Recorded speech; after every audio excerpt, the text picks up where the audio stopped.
The one course that I loved, that I was obsessed with, was art class. But I didn't think you could make a living out of that. I just thought that was a fun class that I get to indulge in once a week. They taught us photography and taught us painting and watercolors and acrylic. I used to just live in that dark room and develop my own photography. The fact that you could just do all these things in life and make these things, that seemed so elusive. Like, if I could do this the rest of my life, I would. My art teacher, her name was Mrs. Woods. She said, no, you can actually go to art school. That sentence just blew the lid off everything for me. I was like, art school?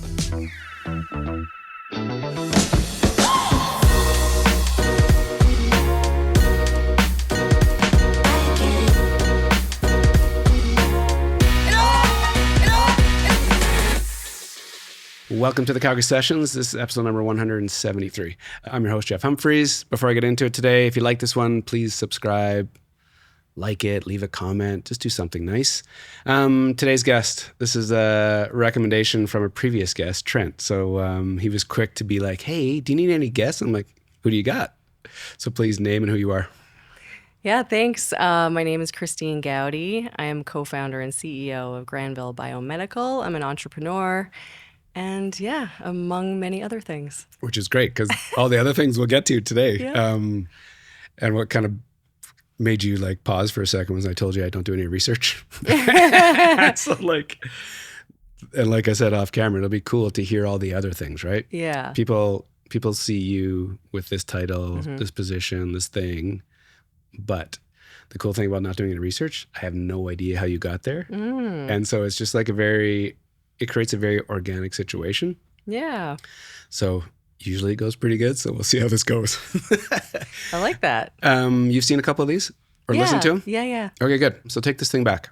How you grew up, where you grew up, parents, siblings, jobs, school, sports. Ooh. And then we'll kind of weave our way to where you are. So take it back as far as you want to go. As far as I want to go. Okay, well, let's see. I was born and raised, I guess, in Newfoundland. Trying to think. I think when I was born, I was in Clarenville, and then I was raised in Mount Pearl, Newfoundland, a suburb of St. John's. In later years, you finish high school back then. It was the 90s. I hate to admit it, but it was like, the 90s. And everybody wanted to leave back then and just like explore greener pastures. Like people wanted to go to Toronto and Vancouver and Calgary and Montreal or whatever. And I was one of those. I just kind of felt like I needed to spread my wings and see more places and do bigger things. And I grew up in a middle-class family. Like my dad worked for the government. My mom worked for the phone company on the island of Newfoundland. And it was great, like growing up there was interesting because it's pretty safe, or it was at least. So you felt part of a culture. There's a very strong culture there. Yeah. And it's really kind of an interwoven culture of Scottish and Irish and all these types of musical traditions and family traditions. And so I'm grateful for how I was raised. But in grade school, just to kind of jump around a bit, like I played a lot of sports. I can't say I was great at all of them. Like I was on the basketball team in junior high. Was I great? Probably not. But I really found, that I hit my stride with soccer. I was pretty good with soccer, and I kept playing that all through my teen years. I kind of figured I would keep going with it and go to college eventually and be on like a soccer team. I just got distracted when I turned 18, and I was like, ooh, I can drink alcohol in Alberta. Like I'm going to go out there. And the soccer dream like faded away. But this might sound crazy, but I always knew I was going to be self-employed or an entrepreneur. I just didn't know what that was exactly back then. I just knew that I'm going to do something creative, and it's going to be working for myself. Growing up on the East Coast, I play hockey with a bunch of Newfies. Did you? I did. Well, so I do every Friday. Oh. So it's like this beer league group of dudes had the ice at 12:15 for like 30 years. Huh. And so I've been around a bunch of East Coasters for the last like 5-6 years. Okay. And it's such an interest, to your point, culture, energy. Yep. It's so, it's infectious. Mm-hmm. It's just, do you know when you're living there? Like, do you know how unique it is, or? Oh man, I've always had this weird love-hate relationship with it because it is a small place. So that means limited opportunities. when I was growing up, I remember there was a lot of job losses. There was the loss of the fishery, there was the moratorium, there was all these different things that made us feel as young people that there was not a future there. And fast forward to today, like it's very different. But when you're younger growing up there, I don't know. I found the traditions and everything nice, but it's all relative. You get used to it. You get kind of annoyed by it at times. My dad played every instrument known to man, like from piano to guitar to accordion.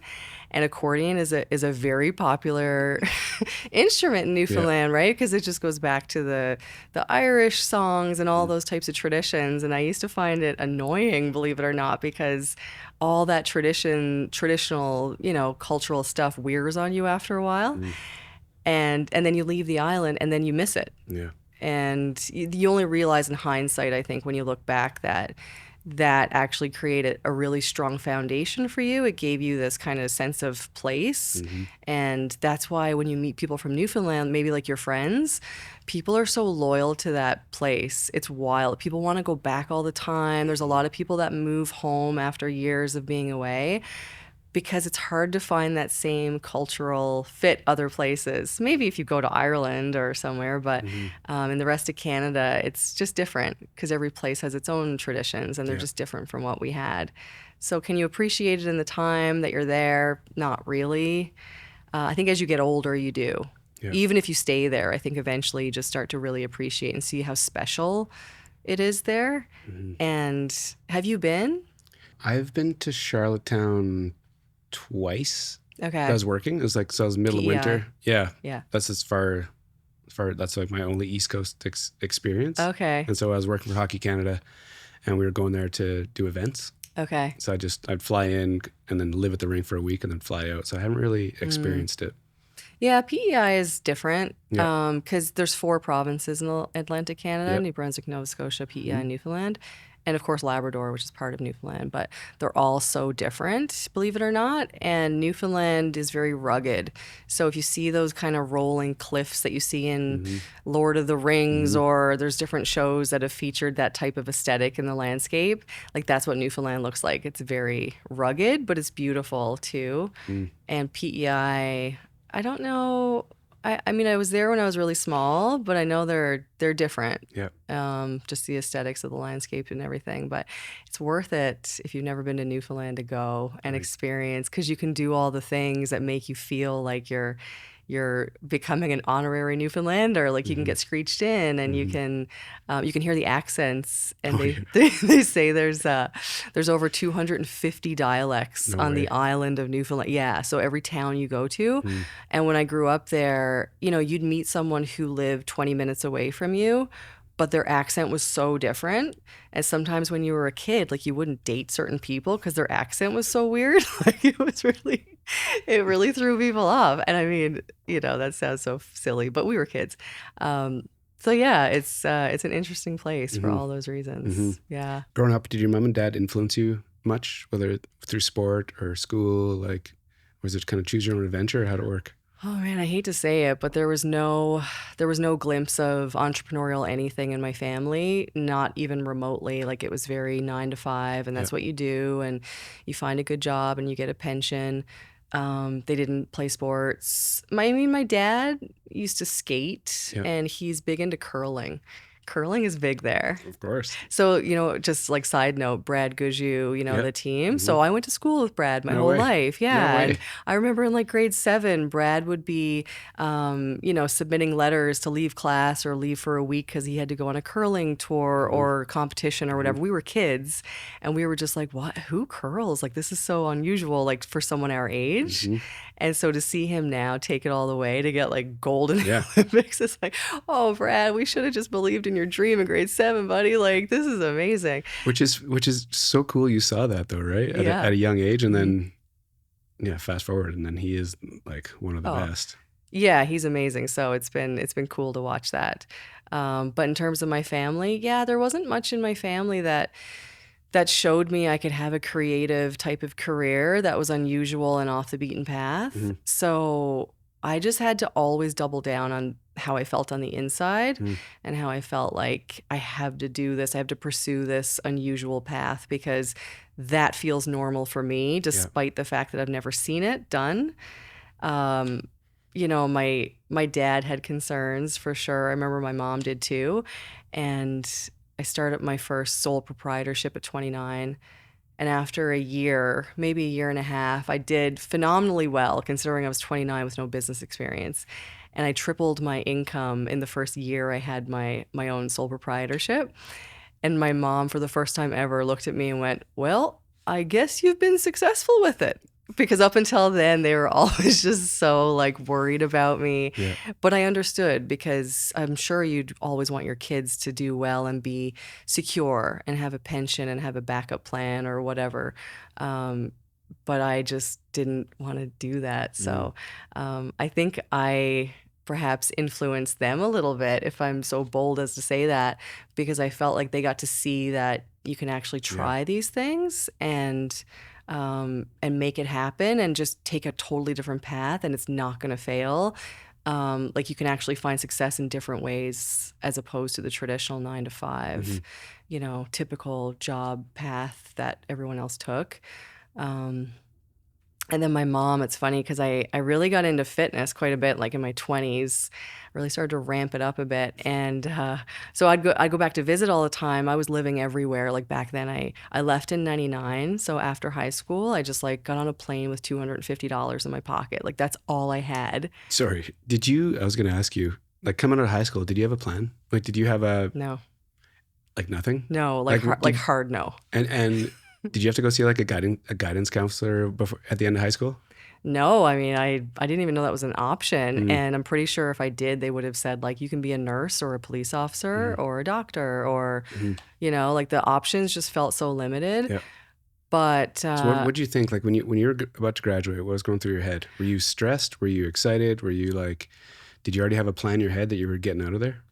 Okay, so a plan in my head that I was getting out of there, like that felt to me like I was going to escape Alcatraz. Like I was really excited. And that sounds bad. I don't feel that way anymore. It's just when I was 19, full of pent up creativity and energy, I wanted to see the world and I just couldn't wait to get on a plane and do it. Yep.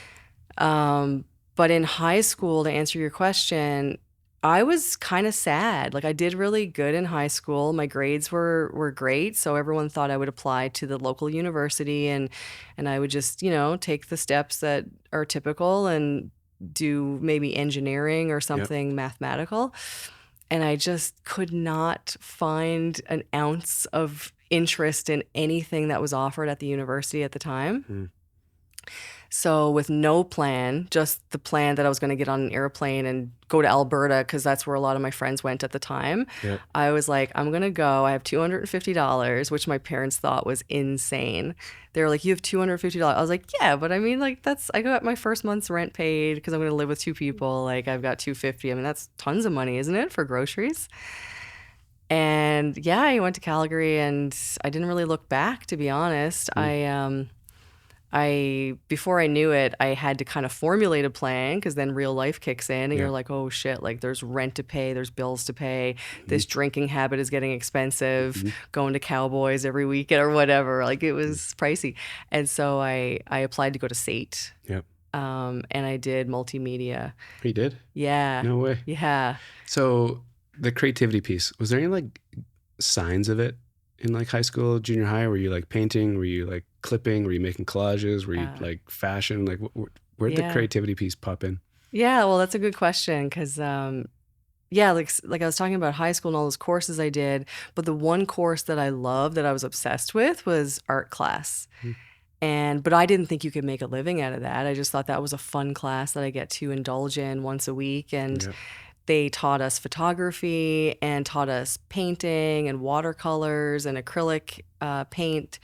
And I used to just live in that dark room and develop my own photography. And I just thought I was obsessed with the fact that you could just do all these things in life and make these things that seem so elusive in terms of creativity. And my art teacher, her name was Mrs. Woods. She's like, Christine, I know that you really like art. I go, oh, I'm obsessed. Like if I could do this the rest of my life, I would. She goes, oh, but you can. And I was like, how? My parents told me this would just be a hobby. And she said, no, you can actually go to art school. And like that sentence just blew the lid off everything for me. I was like, art school? What are you talking about? Like, there's no art school in Newfoundland. She's like, oh no, you have to go away. Like, you have to go to New Brunswick or Nova Scotia or whatever she said at the time.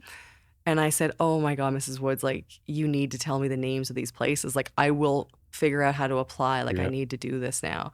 And I got that in my head, and I didn't know, I wasn't even wise enough to know how to apply to these places because they were outside the province and it was unusual because I didn't know anyone else going, and I just put it off. I just thought, like, I'll just wait, but I'm going to go eventually when I figure it out.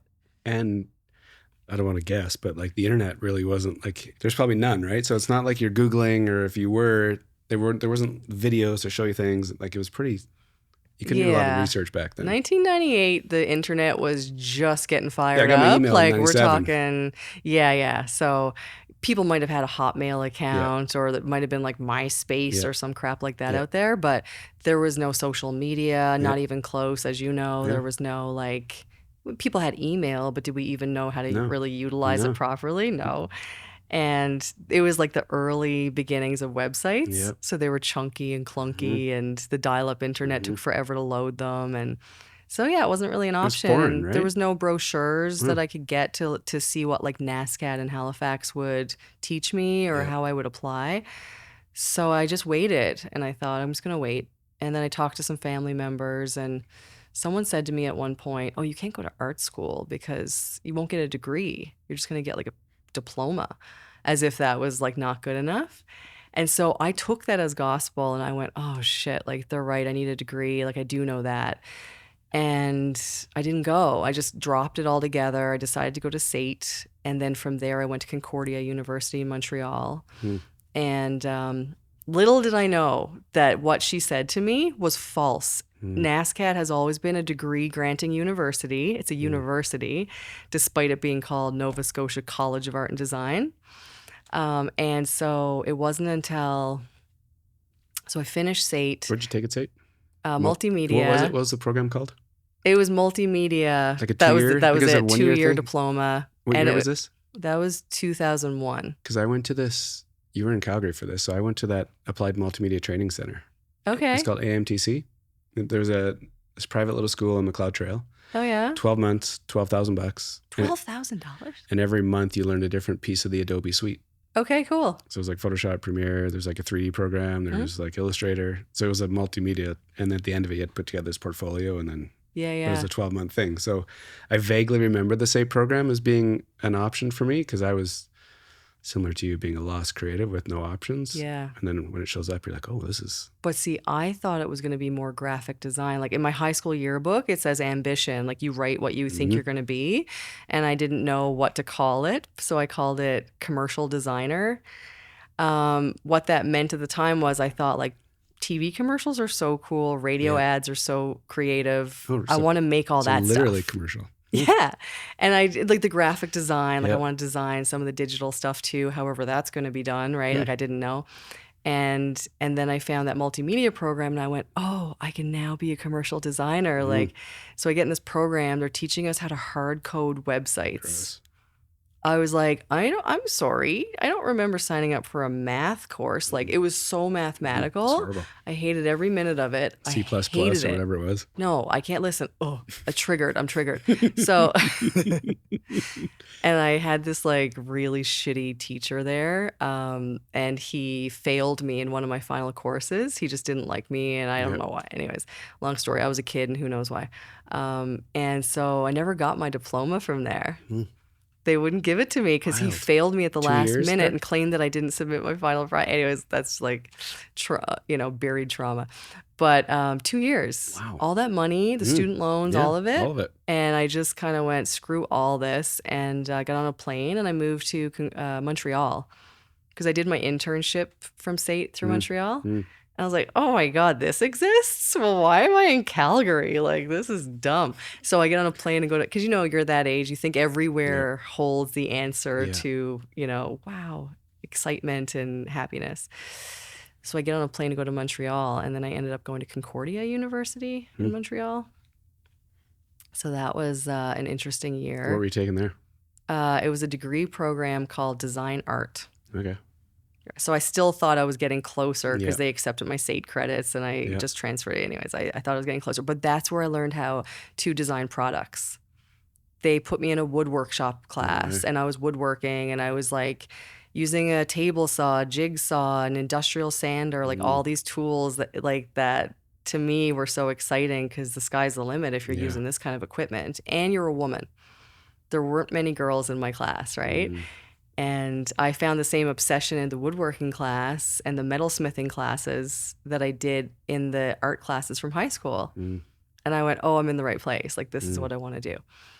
And I don't know, I just, the French thing in Montreal just didn't really like vibe with me long term. Yep. So I was like, where do I want to be right now? And then NASCAD came back to me. I was like, what am I doing here? Like, I always wanted to go to NASCAD. Like, why? Now I know how to apply. Now websites are more efficient and professional, and I can go on there and see. And I did. I went on the website and I saw the application process. And I went, I'm going to apply because I'm at Concordia. They'll probably take me. And I applied, I got in, and I just felt like everything came 360. And I was like, why didn't I just do this in 1998? Now I've wasted 5 years just bopping around doing all this stuff. And I went to NASCAD and I loved it. And that's where I did my undergrad. So cool. There's so many things I want to ask you. The bopping around piece. Yeah. You know, from 19 flying to Calgary, thinking you got it figured out because you got $250. Yeah. Doing it, then bouncing to Montreal. Like in those moments, were you like super confident in your decision? Like when you're like, those are big moves, right? For a lot of people, they're not going to do it. But were you like naive? Were you just like super like trust your gut, confident? Like what allowed you to do those? So I always gained courage, and I still gain courage to this very day. Every time I do something and I figure it out. And so I knew that once I got to Calgary, I would figure it out. Like I doubled down on that much that's what I knew. And I did. I knew I was running out of money right away. I went and got a job like hostessing or waitressing or whatever. And I was like, I'll figure it out. Whatever it takes to stay living in these exciting cities and meeting people. I just don't want to go home.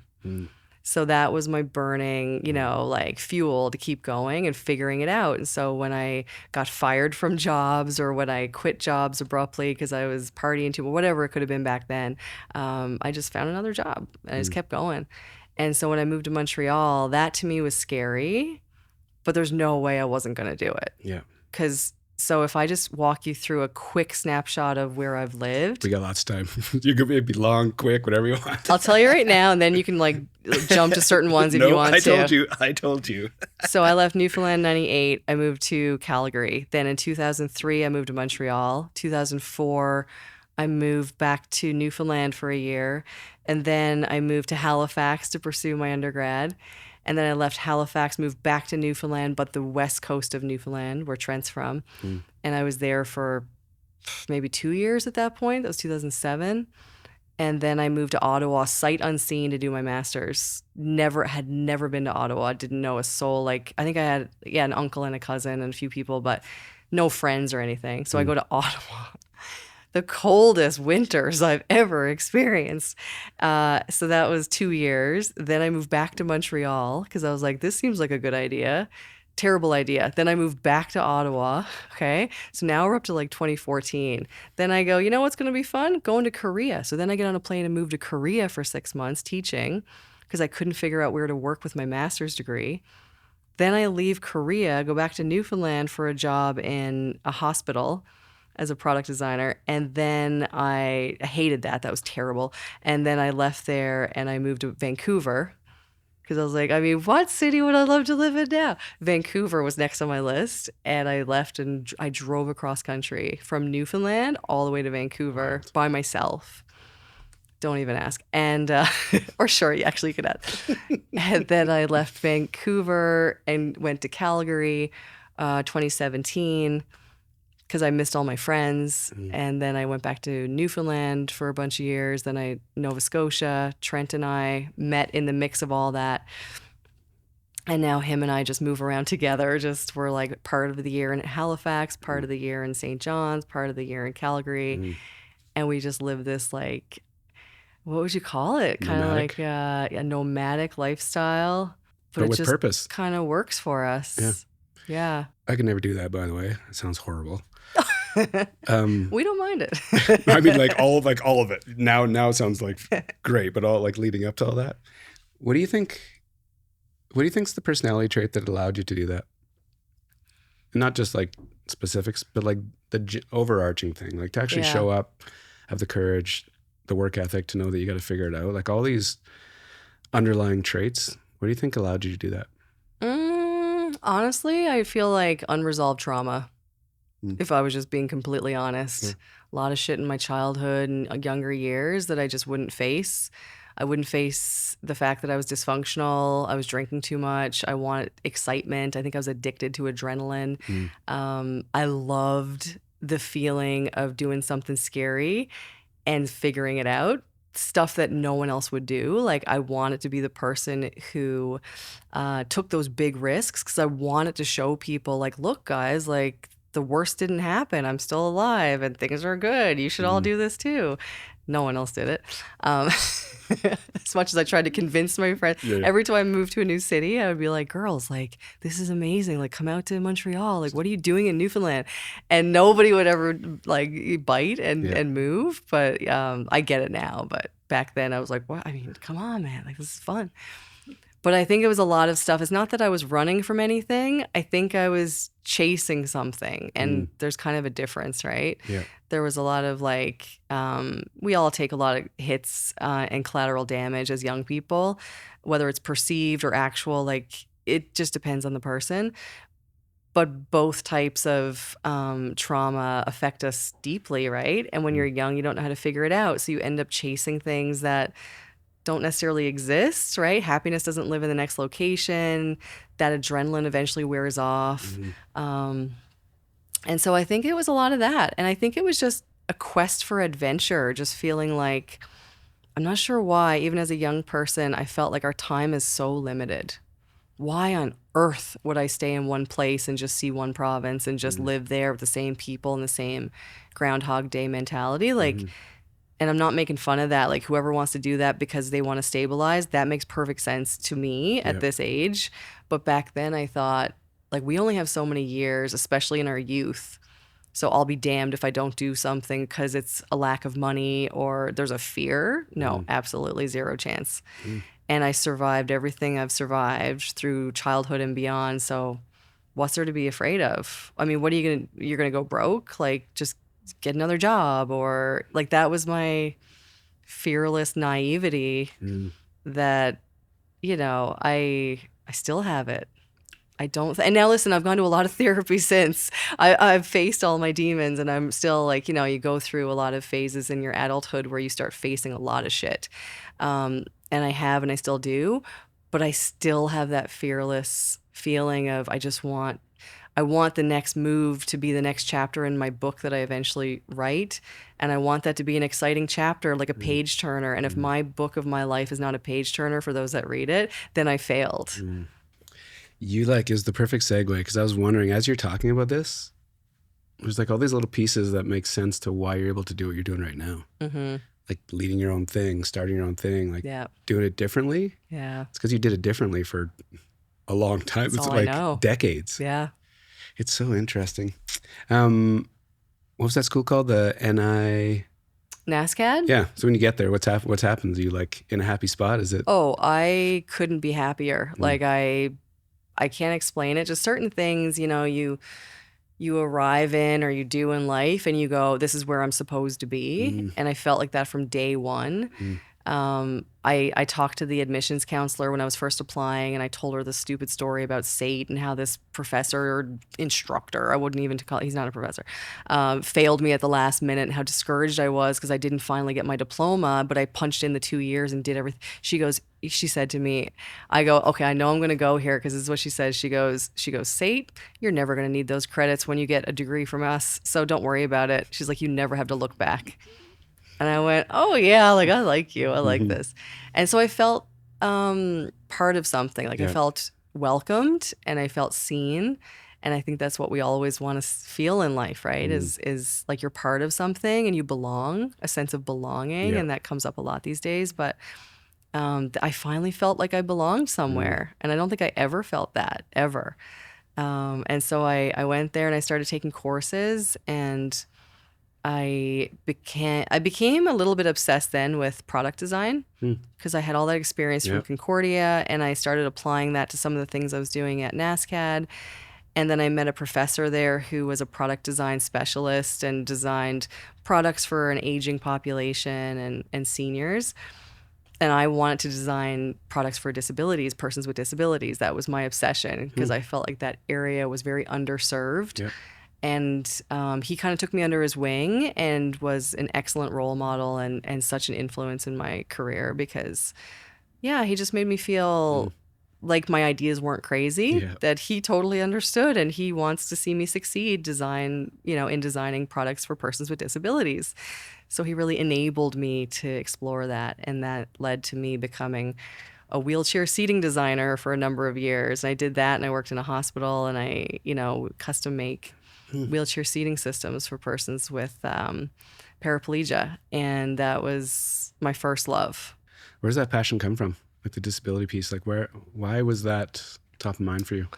Well, it's an interesting story, but I was finishing NASCAD. I was about to go into my final year, and I was in Calgary with a bunch of friends that summer before I went back to Nova Scotia, and we were having beers at a pub. And they were like, "What are you up to these days, Christine?" And I said, "Oh, I'm going to go back to university next month. I got to finish my degree. I'm doing design, but I'm kind of like specializing, I guess, in like product design." And one of the guys that was there with our group that I didn't know, he was just like a friend of a friend. He said, he's like, "Design, like what kind of design are you going to do if it's product design? Because no one needs like a smarter piece of technology right now. What people really need is like things that serve our basic needs." And I was like, wow, that's really heavy over beers. Like, who are you? I was going to say that. That's heavy. Why are you dropping all this on me? And he, so that's what he just posed to me. And like the table just got quiet and everyone looked at me. And I was like, well, what on earth do you mean by that? He said, well, I work in a, I think it was a mobility aid store at the time, something like that, or a company. And he said the amount of people that die from pressure ulcers, whether they're senior citizens or paraplegic wheelchair users or persons with neuropathy, like nerve damage, he goes, it's really sad. And no one's worried about these people. Everyone's worried about designing the next piece of technology and equipment that we just throw in the garbage. But there's people dying because our basic needs are not being served. So here's me with this like altruistic idea of design and how it can help people. And I thought, oh my God, I need to look into this. I don't know what he's talking about, but this makes me feel like there's a bigger purpose out there that maybe I can lean into. And sure enough, I started researching it and realizing how prevalent pressure ulcers were for wheelchair users in particular, and how underserved that community actually was, and how there was big companies monopolizing the market in the wheelchair seating systems that they design, and they're failing people because people are getting pressure ulcers and dying. So how, like, and you're doing nothing about it to innovate or reiterate like some of your products. I thought, like, this is insane to me that you're getting away with this. Like, no one's going to touch this. And so I went back to NASCAD and I met the professor, Glenn Hogan, who was the product designer. He didn't know me. I didn't know him. I just heard all these good things about him. And I said, I want to do an independent study in my last year on developing new and innovative wheelchair seating. And he, I wrote this big proposal for him. He didn't know me. I think he just thought I was insane. And he wouldn't respond. Like, he wouldn't get back to me about it. And I literally sat outside his office every day for a week until I caught him coming to his office so I could talk to him in person.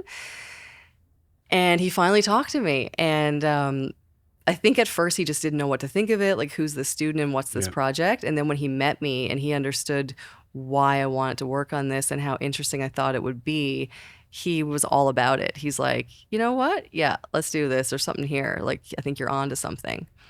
And he gave me my own studio space. And that was my very first studio ever to design products. And it was on Granville Street in Halifax. Cool.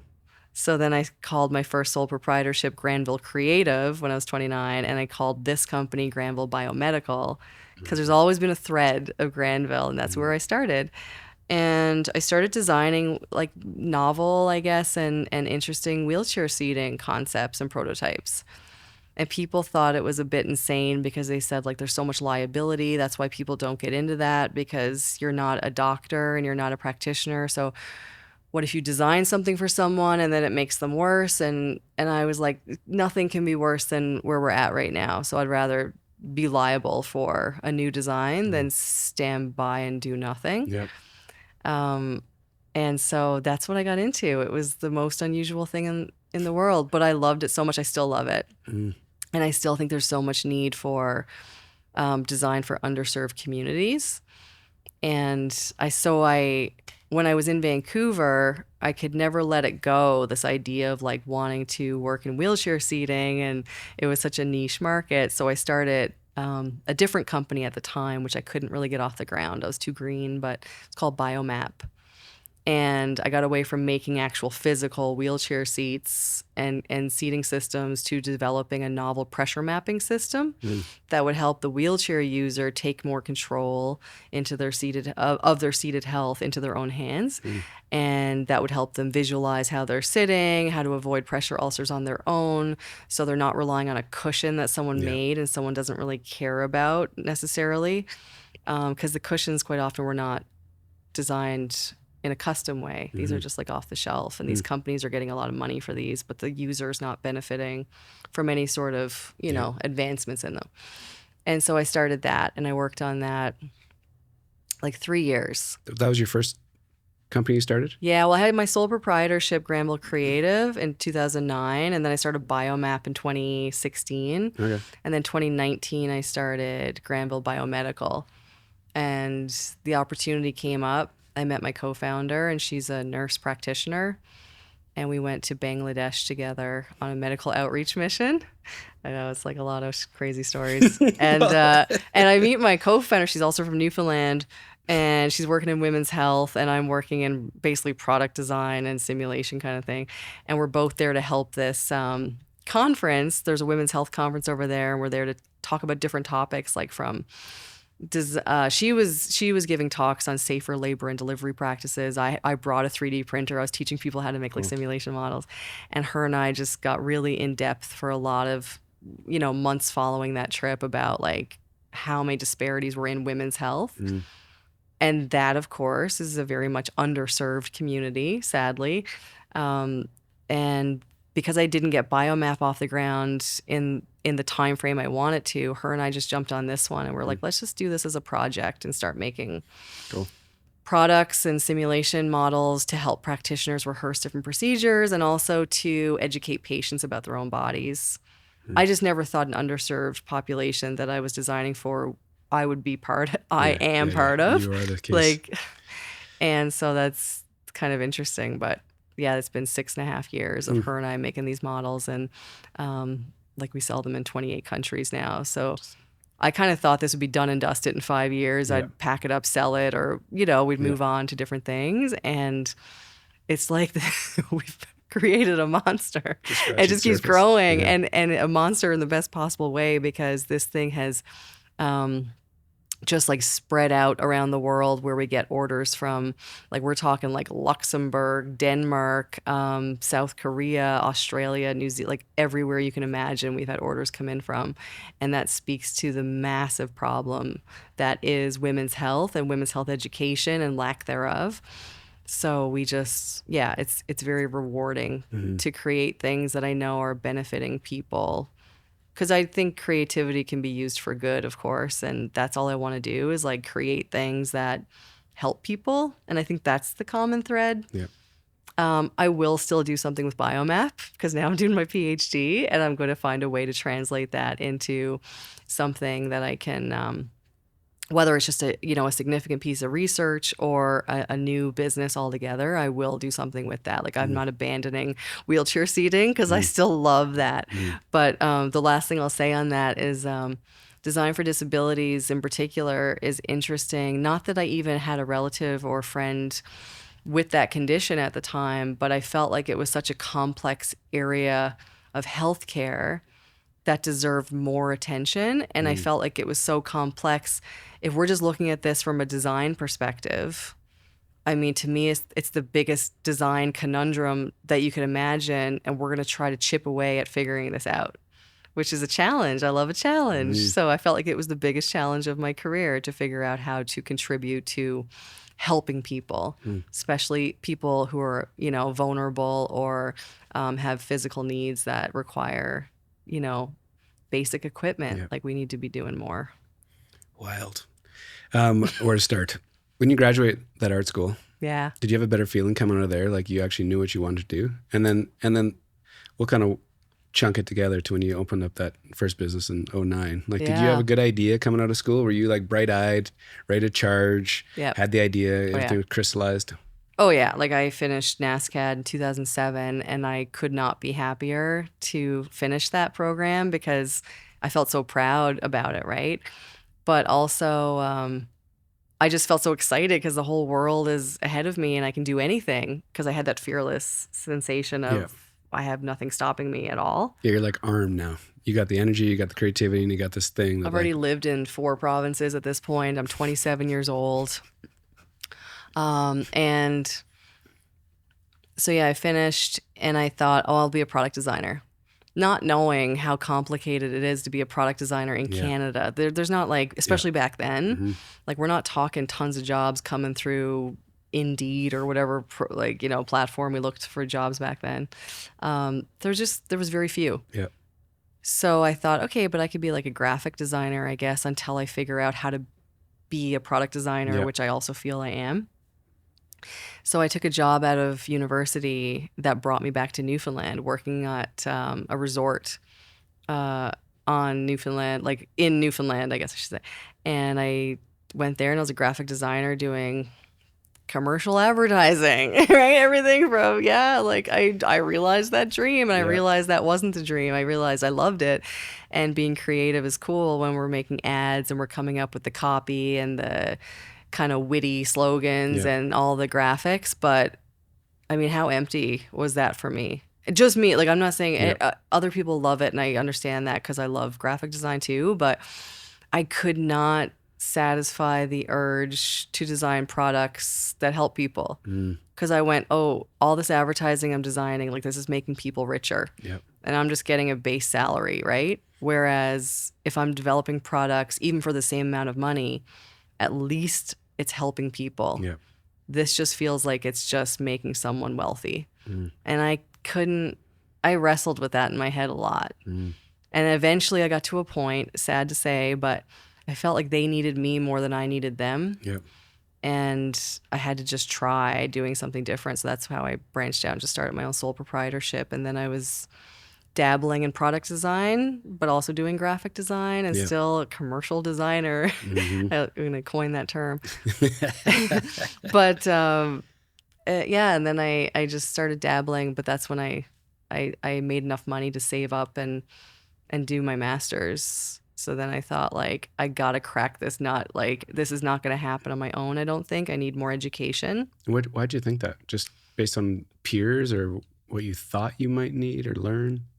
Because when I was dealing with, like, healthcare products and I want to impact healthcare, I don't think an undergrad is going to suffice. That's how I felt. Was I right? I'll never know. I was also a woman and I felt like people didn't take me seriously. And I felt like that my entire life, like, because I've always been in male-dominated classrooms, male-dominated industries, male-dominated everything. And I just thought, like, once I have a master's, people are going to know I'm serious. Because to me, that was like the pinnacle of, like... It's a heavy thing, right? I mean, who does a PhD? No one. But, like, master's feels very realistic. Now, I wanted a PhD eventually, but I just thought, like, that's just way in the future. And so I thought that if I got a master's, I'd be taken seriously because a high level of education, even though I'm a woman, at least now people are going to see the letters next to my name.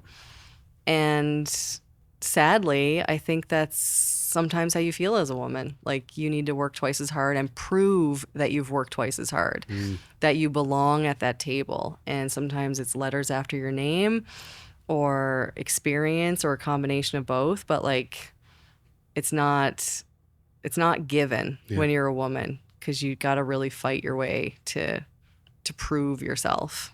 Has that feeling been there for a while? Like as a youngster, like that energy, has it been there? Yeah, of Yeah. course. Yeah, 100%. Yeah.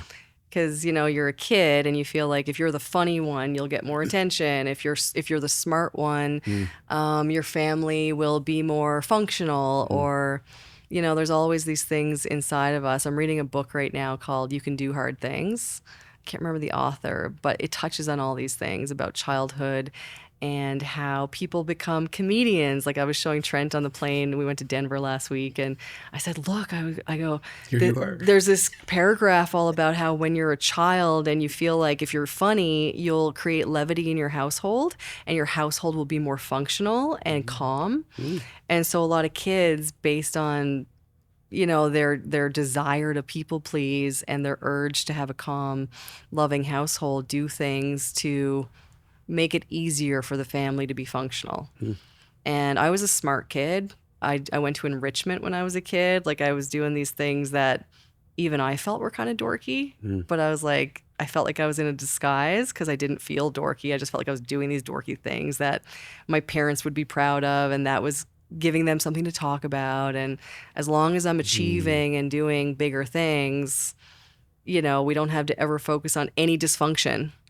We just focus on Christine got a diploma, or Christine, we can just focus on the positive things. And now at this age, I don't feel that way because therapy helps understand how to quell some of your demons. But I think I still have the need to prove myself, double down, and do things above and beyond to show I'm serious about what I do. Hence the reason I'm doing a PhD. Do I need a PhD? Probably not. Does it make me be taken more seriously when there's like a doctor or a PhD next to my name? As a woman, 100%. But also, I feel like 50 years ago, 100 years ago, a relative of mine, there's no way they could have, as a woman, could have done a PhD. If you did, it was an anomaly, right? Like it was just because you're taking care of kids and your husband and whatever. Yeah. And nowadays, I feel like I would be a fool to not do it, right? Because I can. Women couldn't even get a bank account without a male co-signer up until the 70s or 80s. Like Trent's aunt told me last week, she's like, I think she said she was getting a credit card in 1977 and had to get her husband's signature. And she was in the military. She's like, we were the same rank. We made the same amount of money. The bank would not release it until I had his signature on it. 77, 48, I was like, 48 years ago. 77? Like, this is not that long ago. So you think women were just like off, traveling the country, doing PhD? No, probably not as often. Sometimes, but like not very common. And so I feel like now I want to do the things that I'm able to do because we're lucky enough to be born in this era. Yeah. Right? And I that's not lost on me. Yeah. When you started that first company, was it like you had a job, then you started this sole proprietorship. Did you like cold turkey it? Did you like cut it all off and then go all in on it? Yeah. But you've been thinking about it for a while? Yeah. Like you've been making moves to kind of stand this thing up? Because it's always interesting. Some people hear the stories or see somebody doing something and they're like, oh, they're just genetically, they're supposed to do this thing, right? And it just like happens. Yeah. But there's lots of, sometimes when you start your own thing, there's like trauma. Like I got fired to start my own thing. And some people bop around and have all these wild experiences. And then it's like a lifetime of learning to then make that time shows up. You're like, now's the time. Sometimes getting fired is the best blessing that you could ever ask for. Well, in the moment, it's not, but yes, No. I completely agree. Yeah. Because Completely you agree. might have still been there to this day. They might have promoted you eventually, and then you're in this job that you don't want to be in. Horrible. You'd never be doing this. You'd never Horrible. be pursuing your passions. So I'm grateful for the jobs I got fired from. I'm grateful for the jobs I quit. But to answer your question, working for other people, Jeff, it's like soul destroying for me, okay? And I'm not saying I'm not grateful for the jobs I've had. Thank you for everyone who's employed me in my lifetime. What I'm saying is what you didn't see is that I was the funny, outspoken, kind of extroverted graphic designer or whatever I was back then. But I was dying on the inside because I'm not creating products that make a difference, and I'm not working for myself. And I would see holes and flaws in their business models that is not my responsibility to fix.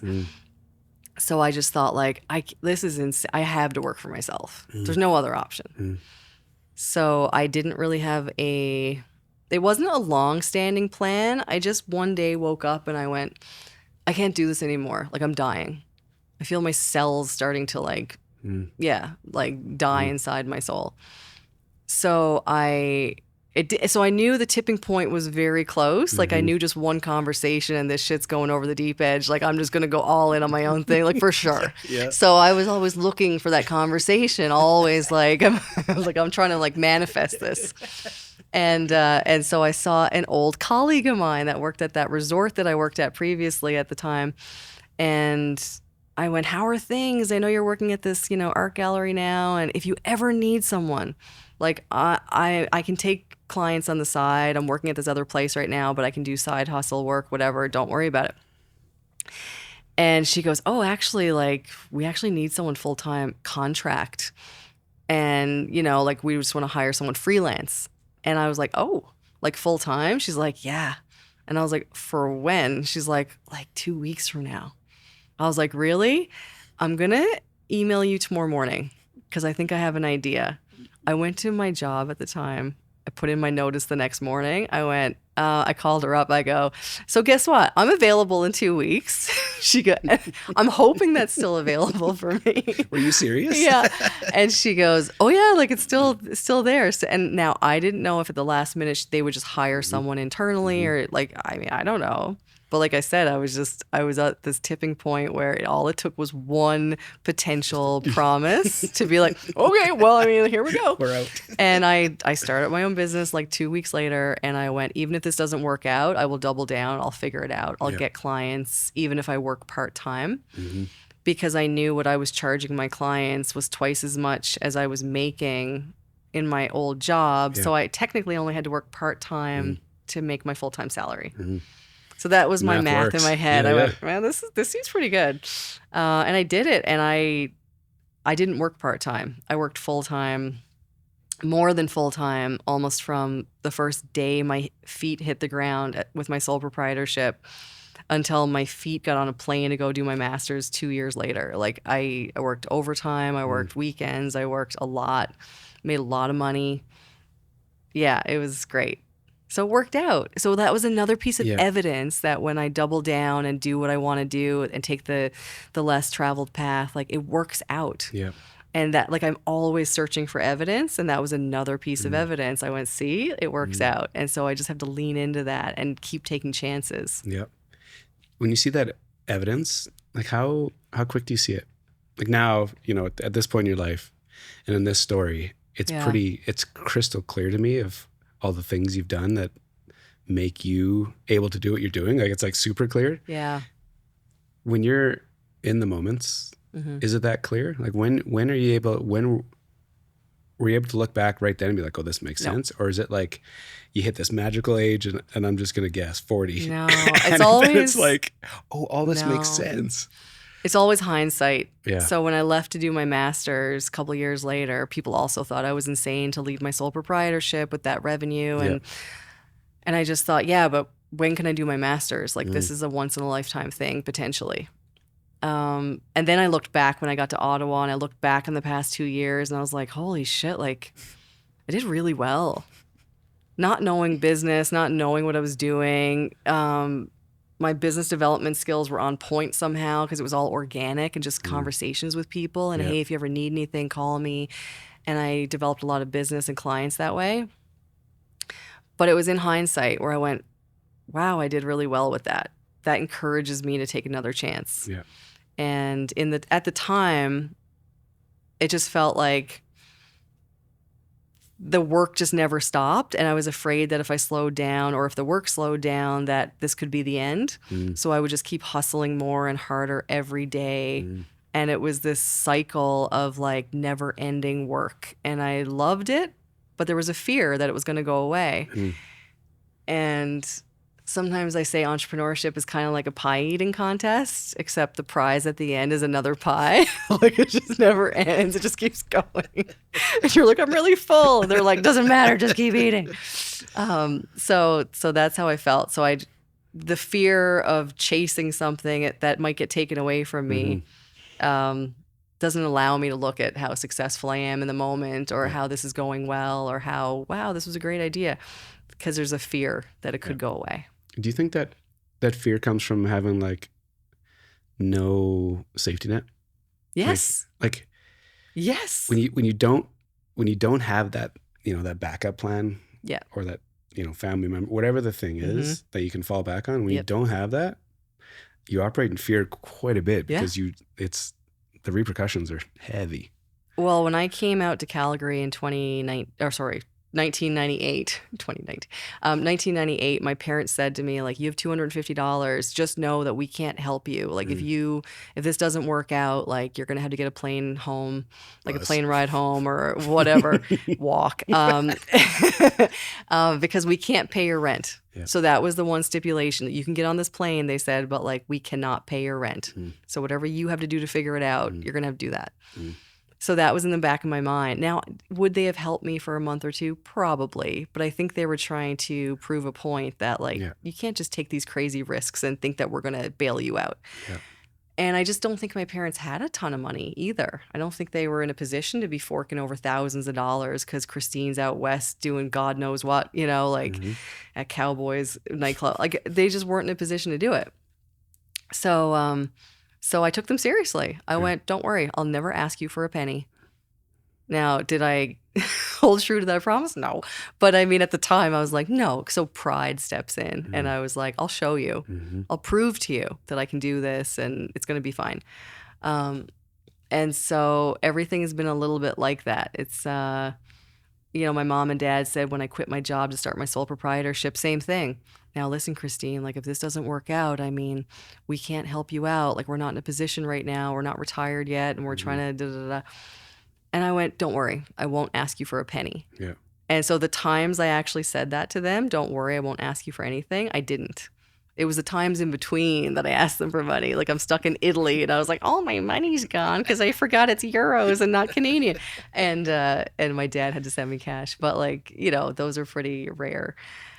But overall, like, when I tell them, like, don't worry, what I'm doing right now, I'll figure it out. I've figured it out. Yeah.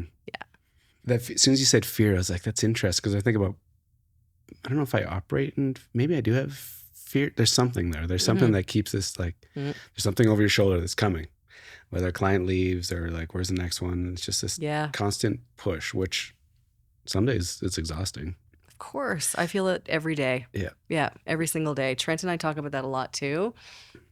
Because we say, like, he has the same thing where he talks about sometimes when he was younger, he was afraid to say no to a gig because what if this is the last gig? Or what if people hear about him turning this down and then other people go, oh, he's the guy that turns down stuff, so let's not. So he had a fear too, and we relate on that a lot. But it's the same with me, because what if this is the last, I don't know, month of revenue for my company and I don't know it yet. Yeah. And so I'm trying to these days turn and flip the script to be like, but what if this is actually the least amount of money my company ever makes? Yeah. And I look back on this and I go, oh my God, I was so scared, but everything went really well. Because what happens if things go well? And we never talk about that. We never focus on it. We focus on what if we fail? What if it doesn't work out? What if we go broke? And so I'm trying to ask myself these days, like, I'll stop myself in the cycle of doubt and I'll go, but what if it works out? What if my company goes from, like, this size this year to 10 times this 2 years from now? I have a whole nother set of problems because, like, as you grow, they say, like, another level, another devil. Yeah. So suddenly I need to hire 10 people and I've got, a warehouse in, I don't know, like Vancouver or wherever. And so there's just more to manage and more to do. But what if that happens? Yep. And I'm trying to convince myself that if you flip the script and stop operating from that place of fear, that abundance happens. Dude, amen, by the way. But how do you, is that just practice to get yourself to that, like, mindset? And so when I think about, I'll give you more context on me. When I think about my days where I don't have it, Yeah. like I just not there. Not feeling it. Yeah, like things, either you haven't found a new client or you haven't been talking to anybody, like there's no positive energy or momentum out there. And for me, it's all organic. Mm-hmm. And so that's not happening. So these dips are like, fuck. Right. Is this a thing? Like, are we on the backside of this? Yeah. But then to think about this, like to flip it though, to flip that thought process when you're kind of down. Yeah. How do you do it? What's your move? For me. Okay. Well, sorry, go ahead. I think for me, my reset is riding my bike around the reservoir. Ah, that's so funny. We rode our bikes around the reservoir yesterday. No way. Yeah. Amazing. Okay, so for me, I'm going through it right now. So my company is 6.5 years old. We finally got private investment after 6 years. We're running out of cash again. It's just that constant ebb and flow of cash flow. Yep. And you're doing great and you've got some investment, revenue's great, and then it dips and then you're back and it dips. And so it really does my head in. But right now we need an influx of cash because we have new products to manufacture. We have new clients to serve, new distributors to sell to. And we need we need $500,000, but like we need 100,000 right now. So I've been thinking about it, and all these times I've doubled down and I really believed that it was going to work out. I still have to coach myself when it's time to have that conversation with myself, because it's almost like it's not instinctual, I don't think, for anybody, because it's scary. And I go, what's holding me back? Okay, it's fear, right? So I'm not getting the investment I want right now. I need more right away. Why don't I just take a loan out? Take the $100,000 out, take the loan out, and double down on myself and commercialize these products, and let's just go, like, as opposed to waiting for someone to choose me, like waiting for an investor to see our worth. And so I've been struggling with this every day for a week now. So I've applied, and then I kind of, reneged on my application over and over and over, because when I had loans last time, it was before COVID, and I took out loans from BDC and Futurepreneur, and I got a CEBA loan through my bank, all that stuff. So it was heavy. All of it. And it was all like personal guarantees I gave, like, don't worry, if the company fails, I'll pay it back. Like, what was I thinking? Because then COVID hit and I was like, I'm never going to pay back this money. So I couldn't sleep for like months. Like I was rattled. And so when COVID subsided and I resurfaced, like the company was still around, we survived somehow. And I felt like I came out of a bunker, and I just looked around to see what other startups were still around. And there was a few, but we were one of the few, some didn't make it. And I went, okay, so now if the world's getting back on track, we have no excuse to not increase our revenue, do the things we want to do, launch the products. And I did. And we started making revenue really quickly, which was surprising. But again, I was like, how long is this going to last? Is this the backside of the success? And so I went, okay, whatever happens, I don't know, but because things are good right now, I'm paying back all my loans, like hard stop. And so I paid back Futurepreneur, BDC, the CEBA loan, and every time I contacted one of them, like, hey, I want to pay back your loan in full, because I'd been paying small payments on it per month, but still big chunks left to pay off with the principal.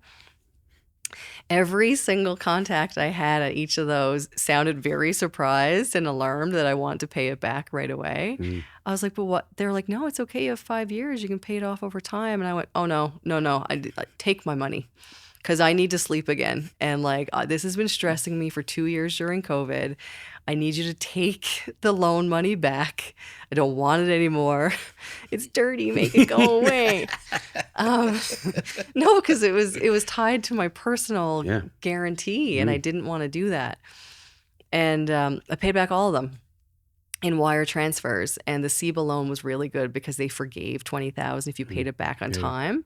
So I had $60,000. I only had to pay back $40,000, and I do love a bargain. So I was like, I'll be damned if I'm paying back an extra $20,000 if I don't need to. Are you kidding me? So I paid that back, and and then I actually made a post on LinkedIn about the fact that I paid back all this money. I held up what looked like a big check, those fundraising checks that all the entrepreneurs hold up. But it said $150,000.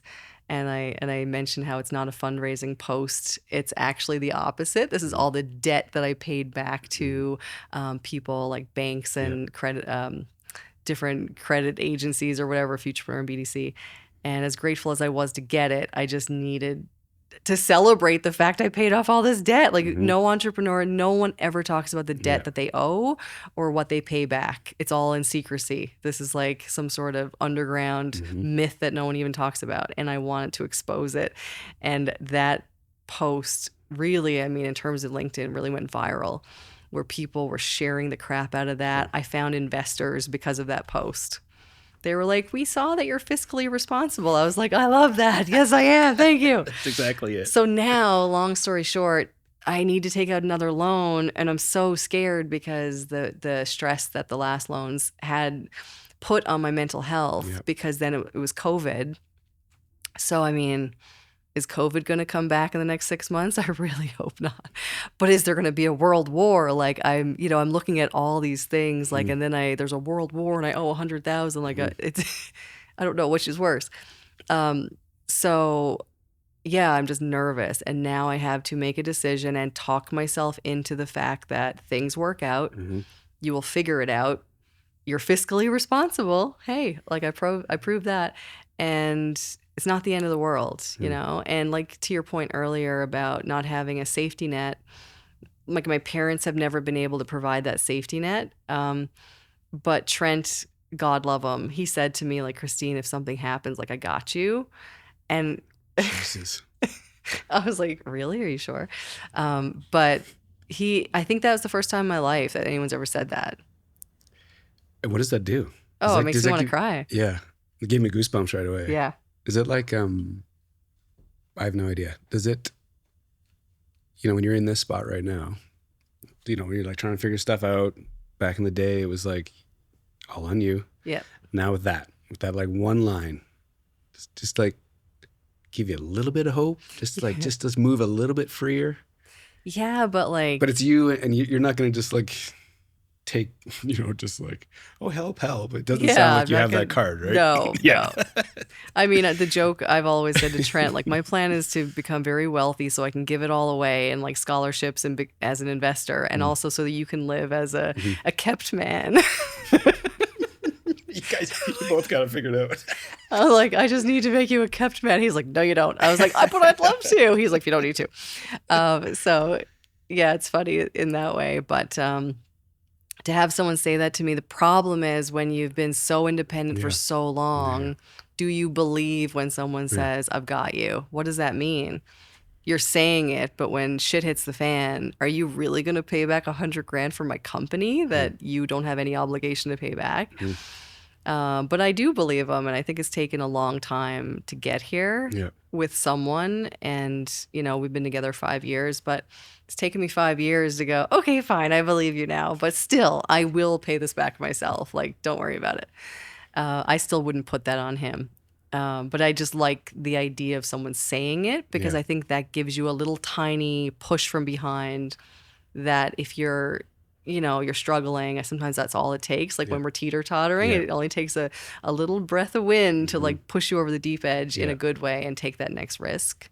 So that's, I'll put in my application today because he said that yesterday. So I was like, thanks, Trent, I'll do it today. It's so interesting catching people at certain times in this, you know what I mean? Like it's just, and then me being half interested in what you're saying, like it's so topical for me too. So anyways, the timing's always so interesting. Yeah. When you like look back on all this, does it all make sense to you? Like, is it fun to look back and understand like all these random things? And sorry, before I go there, I spoke at SAIT last week. Did you? In front of this like design class. Oh. So it was like developers, graphic designers, and UX designers. Okay. And so it's like a 3-hour talk like a fireside chat that I did. Nice. I was like, holy shit. Anyways, it went by really quick. But the teacher asked me, like, tell your kind of story. I was like, okay. So I went like back. Yeah. And not like this depth, but I went back and like told the story of all these weird opportunities and things that happened. And for me to say it out loud, like the DMs that I'm getting now from these kids is so interesting. Because in the moment, it's not that clear. And so for me, it was like 42 when I started my business. the things, then I could look back and have fun thinking about all the experiences Yeah. and understand them. Yeah. Do you allow yourself to go there? Like, do you have that crystallization kind of thing where you're like, oh, I get all this, which becomes fun. Now it's fun for me because like now I'm dangerous because I understand this. Yeah. I'm, I'm not like in a bliss of like, I got this, Yeah. but I understand this. Yeah. I think all my moves make sense now looking back. I understand what motivated me at each stage. Yeah. So that's why it makes sense. Like when I was younger, it was excitement and the, experience of traveling and seeing the country and seeing the world. And beyond that, it was education. And beyond that, it was just career. And there was just so many things. But I think now, too, what I'm grateful for is that holistically, I can look back and go, I can just see all the wounds I also had at each stage. The holes I was trying to fill, the things I was chasing, at times running from, mostly chasing, and the mistakes I was making, but how some of the mistakes led me to the perfect place in the end. Yeah. And it makes sense in that way, I guess. But I mean, I still wake up every day and go, what am I doing? This life is insane. Like what I'm doing is insane. All of this is crazy. I look around me, people are just working these like secure, normal jobs. And I'm out here like picking up silicone to make prototypes of body parts. And I'm like, what? Who is doing this? Like, what am I doing? And also, like, what about wheelchair seating? Because I really miss it. And I just want to figure out a way to do both. But at the same time, it just makes perfect sense every day when I wake up because this is all I know. And we ask for it though, right? As creatives, we ask for all this. Like either we don't work, when you're working for somebody, you're like, you get to a point, you're like, know what you said, like I'm worth more than. Yeah. It seems like creatives get there, right? And so there's like this, like haunts us to just like do your own thing. But then you get here, you're like, fuck. Well, nowadays I look back and there's this saying of, don't forget the times you wished for everything you have now. Right. And I remember, this is the crazy part, like I remember being 30 years old and like praying to God that I would find my way as a product designer and have a career where I'm making products that matter and things that are meaningful and things that are changing and moving the dial on healthcare. So I'm doing that now. And I ask myself a lot of times, like, when is enough enough? Like, will I be chasing this until I die? Or is there going to come a time where I go, that's enough. Like, I'm tired. I need a break. I need to transition out of being an entrepreneur and maybe I'll be an investor, please God, one day. But I just go, like, I prayed for all this. I asked for all this. I manifested all this. I made it happen. Like, I didn't just like, this is not the secret shit, as Gary Vee always says. Like, you made this stuff happen. Like, you created this podcast. You're creating a new studio. Like, you're manifesting, creating these things. They don't just come to you. Yeah. Someone just didn't come to you one day and go, Jeff, I got like a microphone. I got all these things for you. Like, you put together all these things. And that's what I did too with my career. So sometimes when I'm overwhelmed or even in disbelief, maybe there's a day that's really great and wow, I can't believe things are going good for once. I go, oh my God, like I did. I asked for all this. I prayed for it. I wanted this. So the days that are really shitty, which are plentiful still, and uncertain, which is like every day, it's hard to complain. It's hard because I do. But I mean, I'm just saying, like, sometimes it really eats at your soul that you're complaining because you wanted this. And what you didn't want was the struggle that went with it. But unfortunately, it goes hand in hand. You don't get to pick and choose. Yeah. You can't say, I want to have this, like, unusual career path, doing things that most people don't do, and have it easy. That doesn't exist. I can't imagine anyone that's gotten where they want to get in life said, it was no problem. I just made a choice and here I am. That gets lost. I said the same thing to that SAY class last week. Yeah. They were kind of complaining about something, and whether it was like social media or like, I'm like, do you tell me what's easy? Like, yeah, you getting in school is easy, and like you coming out of school and finding a job, that's going to be easy. Like, which part of this is easy? Yeah. Which it really, and just as I said it out loud, it's like, oh, I've never said that, but it makes sense. But do you want it easy? Well, to your point, I don't know if running 7 days a week, redlined, giving all this energy is sustainable. No, it's not. So there's like, and listen, I don't think there's the word balance. I don't have that. I don't agree with it. I don't agree. I don't think it's possible. Yeah, I agree. Yeah. So it's like, would it be interesting to get to a spot where this thing, whatever you're working on or building, gets to this self-sustainable model where you didn't have to go 7 days? That'd be a bit of a win. Nice. It'd be a bit of a win. Yeah. So maybe I hope that's possible because, Yeah, I agree. I would love to replace myself in the company and just have like a position where I'm a director and I'm involved in monthly meetings, but I'm not like every day, day in, day out till midnight every night, packaging products and managing things. You brought up Gary Vee. Yeah. You follow him.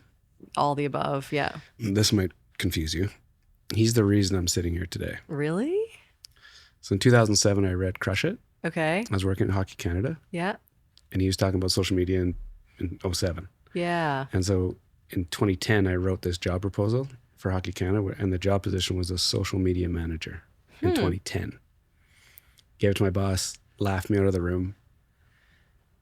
But I'd been manifesting this idea for like 2 years as Gary was talking in my ears, watching videos. Okay. Write this thing. The next week, I get a phone call from another guy that I know. He asks me what I'm doing, offers me a job. I worked there for almost 10 years. Ooh. And so Gary Vee is worked out. This model. Yeah. Long form piece of content, chopped up on video, build a brand. Yeah. So I also I'll just quickly wrap this, but like I did this 4Ds program. Okay. This virtual 4Ds program where you get to meet with them one-on-one. Gary is the reason why I'm here. Wow. Period, end of day. He was here like 2 weeks, a month ago at Inventures. Trent and I went to see him. Yeah. It was great. It was traditional Gary Vee too. Like he cursed. Rolling. He said he wouldn't curse, but he did. Like he was really passionate about everything, and he talked a lot about AI. Yeah. So back then he would talk about content, just make content, get it out there, whatever. Now he's like, if you're not on the AI train, why are you here? Go home immediately and spend the next week on learning new programs, platforms, ways to build your business with AI.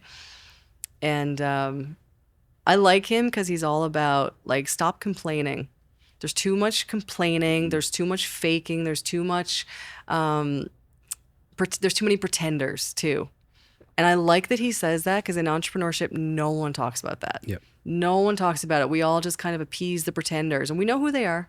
We look around and we go, you're not in this full time. You have no skin in the game. Yep. And you're just kind of casually, hobnobbing at events and saying you're an entrepreneur. You're not an entrepreneur because an entrepreneur is in the trenches every day in, day out, dealing with clients in France whose packages are missing and people are disappointed in your products or people that love them and like that is the game that we're all playing and Gary Vee talks about it. Well, and the idea of like sitting on a board and eventually I'm sure you'll get there. When you watch a guy like him operate at his level and he just like, whether it's his V friends or whether it's garage sailing or whether it's all the things, right? He just goes and goes and goes. And whether he's built a giant team around him. He has. Which probably takes pressure off in different areas and he can just operate in this creative, 100%. Operational. So maybe you and I can talk about it in the next decade and be like, got it. Yeah. Well, you know what? Still to this day, if I'm ever doing a keynote or public speaking, there's this one piece of content that he put out in 2019 and I listen to it. It motivates me. No way. Talks about like why entrepreneurs do what they do, the pretenders versus the real thing. How if you are an entrepreneur, the hardest thing to do is actually find true market fit, find customers that are going to pay for your products. It makes getting a check from the guy in Sandy Hill, California, like look like a piece of cake because actually finding traction in the market is the real challenge. And it just always fires me up before I get up and do like a keynote or do a talk. I love it. Yeah, because he's just no nonsense. He's like, there's no complaining. There's no time to say like, oh, I didn't get the thing because I'm a woman or I'm this or I'm that. And so that strikes a chord because there are times where I felt like I was overlooked as a woman. And so because he always talks about that and he goes, if you make the best shit, you will win. It doesn't matter what you look like where you're from, if you're from Newfoundland, if you're a woman, if you're whatever. And so I use that sometimes when I find myself feeling downtrodden, like I'm a woman entrepreneur. And so I've stopped calling myself a woman entrepreneur. Yeah. Like, it doesn't even make sense. Like, why am I categorizing myself before you meet me? You don't say that you're a male podcast host. I don't know. I might start. I mean, you could, but I'll it would quote just you. be kind of awkward. Hi, Christine. I'm a male. So, yeah, I'm just like, I'm done with it. I'm just done with like, because I feel like putting woman in front of things is an excuse before you meet me. I'm a women-led woman entrepreneur, female founder. Like, I'm tired of all that. To me, it just seems like I'm doing it for other people. Yeah. And I had a mentor back in like 2019 with my business, and he goes, "Well, what does it feel like to be a woman entrepreneur?" I go, "I don't know, Chad. What does it feel like to be a male entrepreneur? Like, I've only ever been in this body, and it's like driving a car. Like, you don't see the car from the outside looking in. You only see inside looking out. So there's no gender lens inside your eyes where everything is like pink and butterflies. Like, it's the same visual scope that you'd have as a man or as any gender." Yeah. And so I go, I'm not going to talk about in my keynote how I'm a woman entrepreneur and how that affects me. I'm not even going to touch on it, because he was trying to get me to include some of this, I think, at the time, something like that. And I just kind of fired back. I'm like, I don't know what it feels like to be a woman entrepreneur. I'm just an entrepreneur. Well said. Yeah. I'd be remiss if we don't talk about your product. And the only reason is because, like, before we started, you know, you had no idea where this was go. I had no idea where it was going to go. But I feel like there's like, it's interesting for a bunch of reasons for me. And one, the main one is because it's like so purpose driven, and it's been like that for a long time. Yeah. Which is interesting. And the other piece too is like, you're the person that designs the thing, does all the stuff. So, grab one and run the audience through what this is. And, you know, like, yeah, I want you to have the space to actually do this, because I think it'd be really interesting, because you light up when you talk about it. So. Oh, really? Well, it all started because we realized there was a real lack of women's health educational products out there. And show the camera. Oh yeah, I'll do the great reveal as I describe them. And so we knew that in terms of women's health, there's a lot of medical devices, procedures that are very taboo, invasive as well. And there's just a lot of things we had to address. So we developed a product that is basically a vulva model and has a canal on the back with a visible cervix, so that you can suddenly demonstrate. Now, this sounds really basic. Tampons, menstrual cups, IUDs, pessaries, and things that we've never been able to really demonstrate to patients before. So when we go into a doctor's office as a woman, we go into a doctor's office and we say, okay, so you're talking about menstrual cups as an option for menstruation. Well, how do you put those in? And they sometimes, if you're lucky, they'll draw you a little diagram. I mean, these doctors didn't go to NASCAD, so these are not artists. So they're sketching something very rudimentary, which is fine. They're trying, right? They're doctors. They're geniuses. But like, I'm just saying, like, they're not skilled in drawing. So you're trying to understand their little like scratches on a piece of paper, or they Google something or get you to Google something when you go home. And none of it really helps you make sound decisions about your body or makes you feel comfortable to choose any of those things, because it's always really scary.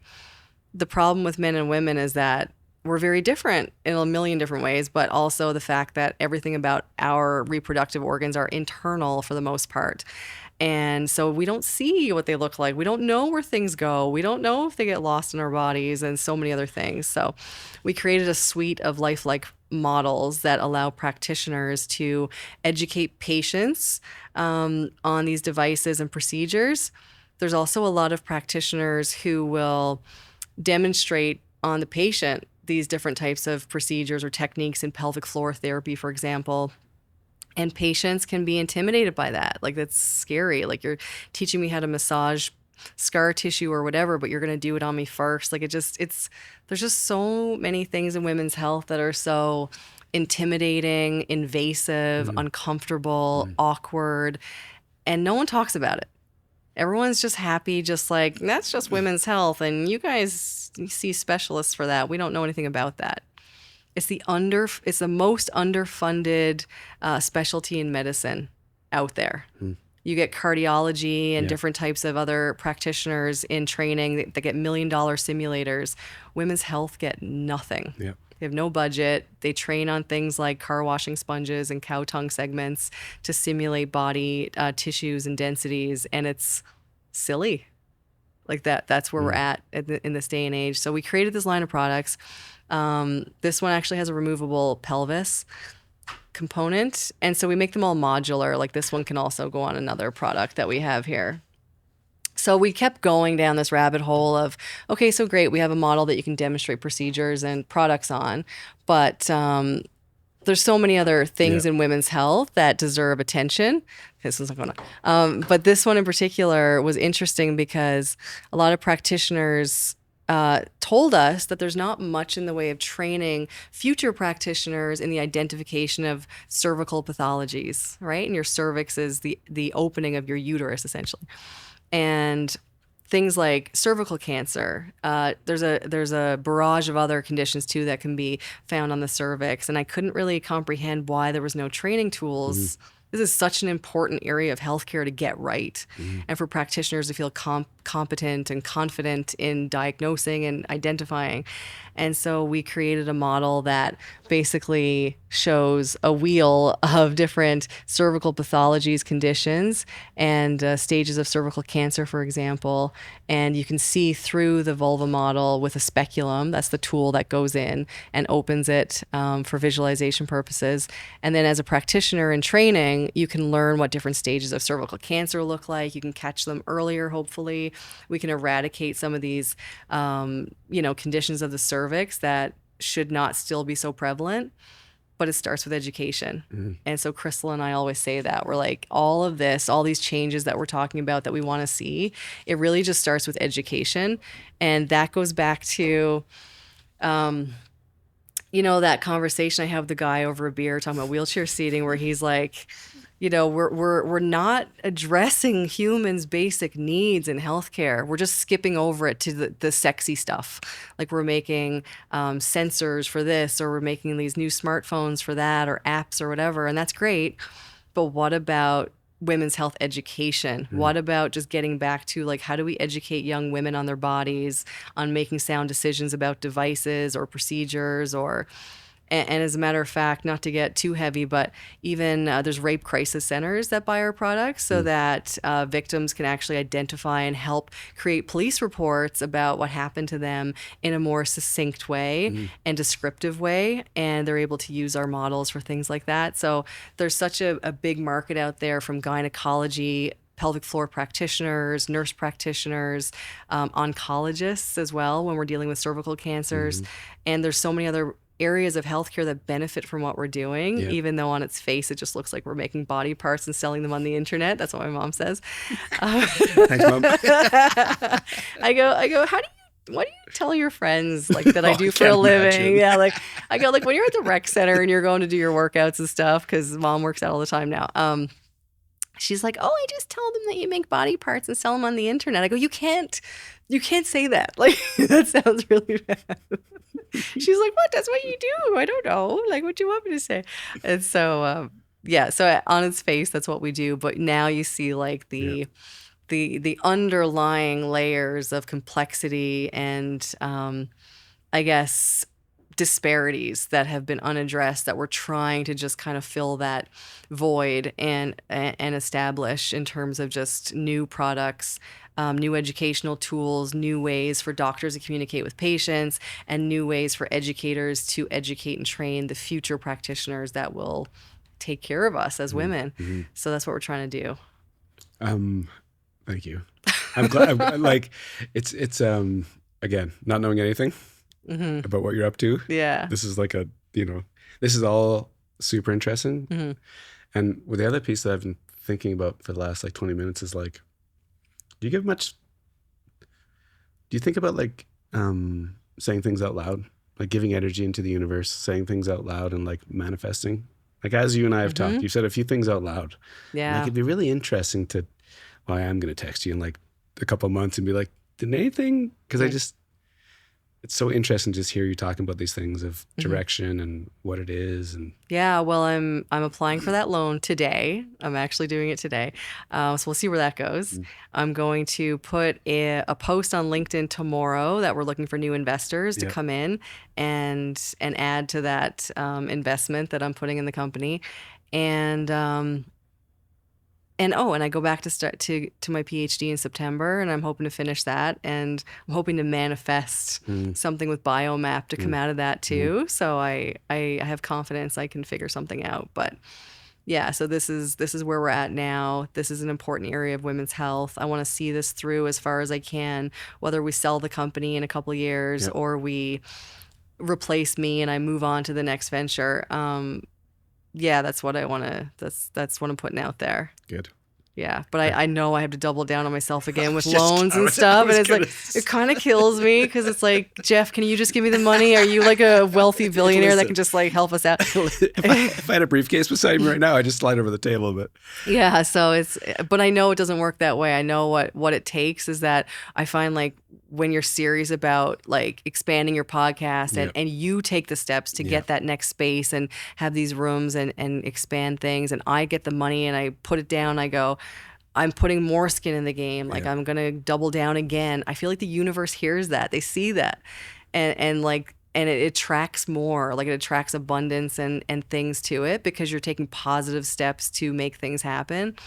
And these are not little steps, right? These are not like little thoughts about, well, maybe, no, this is like you're doubling down and you're, I don't know, just creating, I don't know, just, what's the word? Like you're kind of creating momentum for yourself. And I feel like when momentum starts, just like anything in life, other things want to run with it, whether it's a pack of wolves or whatever. So I think, opportunities pop up, and it's, I always say too, it's funny how you get lucky, right? But you get lucky because you've been prepared for a long time, and then you take a leap, and it's not just out of the blue. It's like, it's easy to get lucky when you keep showing up and you just keep doing the things it takes to be successful in whatever it is. It looks lucky from the outside. It looks lucky. But she tough. Like it's a tough road. But you don't see any of that. No one talks about that. And everyone just kind of sweeps that under the rug. And it's just all you ever see are the posts of like, look at me with my investment, or look at me at, this stage in my company, or no one ever sees that growth because the growth is unsexy. Growth stages are really unattractive. I have found them very unattractive. Physically and psychologically and just every way, because it makes you vulnerable, and you don't feel attractive when you're vulnerable. You feel like you could be prey, and but what is attractive, I think, is taking risks and asking people to join you and be part of this, and that's attractive, and that attracts other energy, right? Completely agree. Right. Completely. Through and through. Thanks for doing this. Yeah, thank you. I'm glad I'm glad he said you right away. He's like, you Dev. I was like, okay. Oh, we're a good combo, him and I. I end the show with one question. Sure. When I say Calgary, where does your head go? Oh,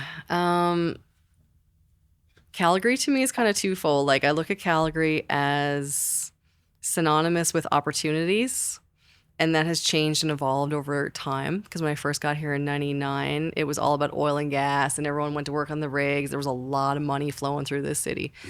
But it's changed, it's shifted, and it's different now. But I still think it's synonymous with opportunities. There's still a lot of money here. There's still a lot of people trying to grow things here and build things here. And it's been a good city to me. What can I say? Like, it's like my second home.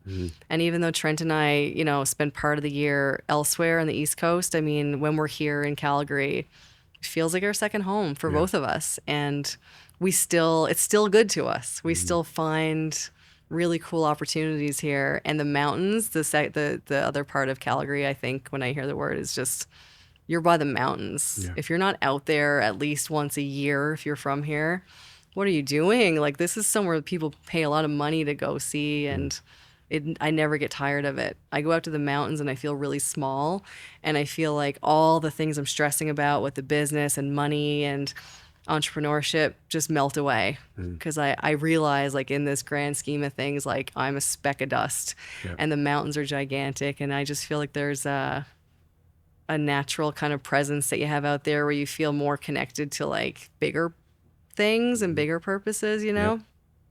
But yeah, those two things, like opportunities and mountains, maybe combined. Like, maybe Trent and I need to live in Canmore. In fact, I think we probably will eventually. I think we will eventually. But right now it's about, like, him and I are really trying to push both of our careers as hard as we can at this stage. And does that lead us to California or a bigger city or somewhere else? I don't know, but we're exploring all options right now to see, like, what is it going to take to get to the next stage.